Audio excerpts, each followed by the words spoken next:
This is the new comedy vehicle on Netflix for Idris Elba, who has a really weird career, if you think about it. A really weird career. Created by Idris Elba as well. Yeah, this is called Turn Up Charlie. All 6 episodes are there for you to binge on Netflix. Is it 6 or is it more than 6?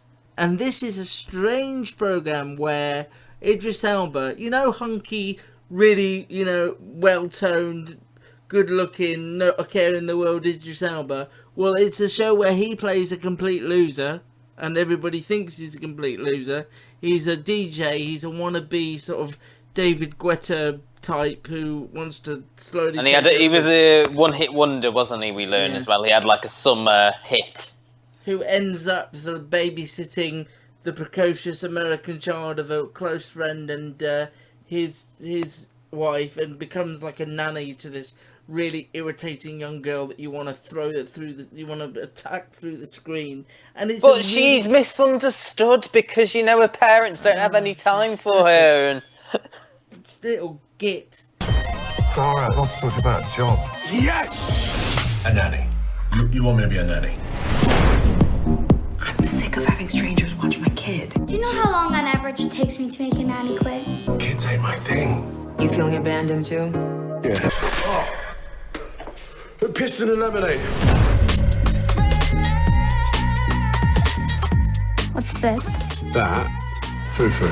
That's what I call my vagina. No, come on, let's go.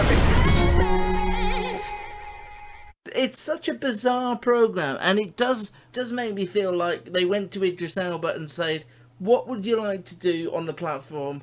Oh, you've got this idea about a DJ who becomes a nanny to his friend's little girl and learns about the world that way. Yeah, we'll do it. You're Idris Elba. People will watch it because it's Idris Elba. But this is bizarre. And also, I know we reviewed his other comedy In the Long Run, which is coming back to Sky.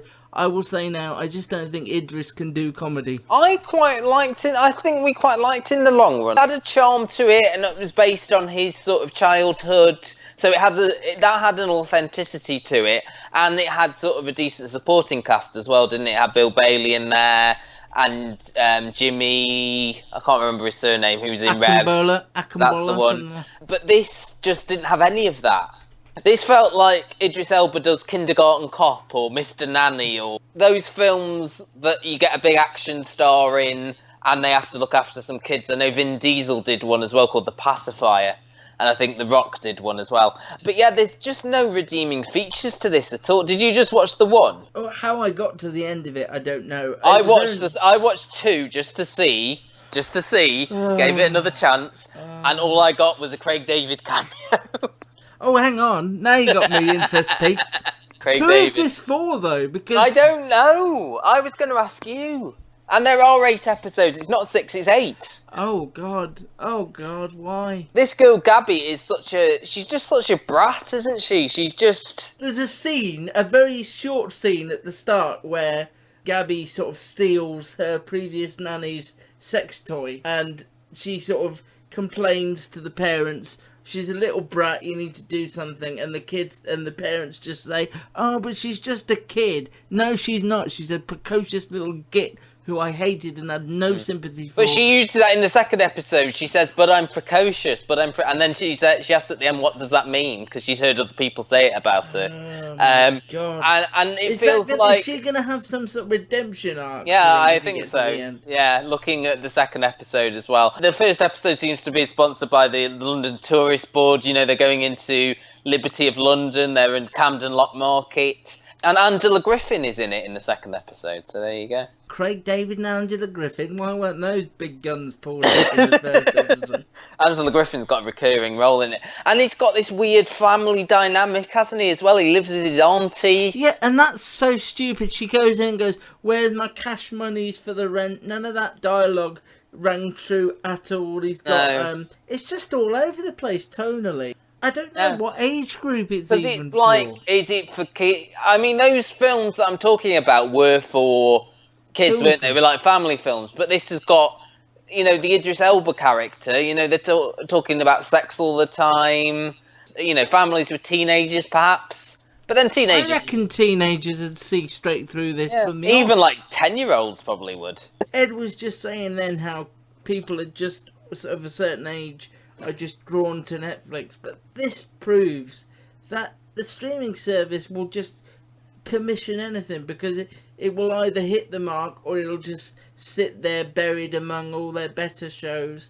And if you search for Idris Elba, perhaps it'll come up. But I just think that guy's having such a weird time in his career at the moment.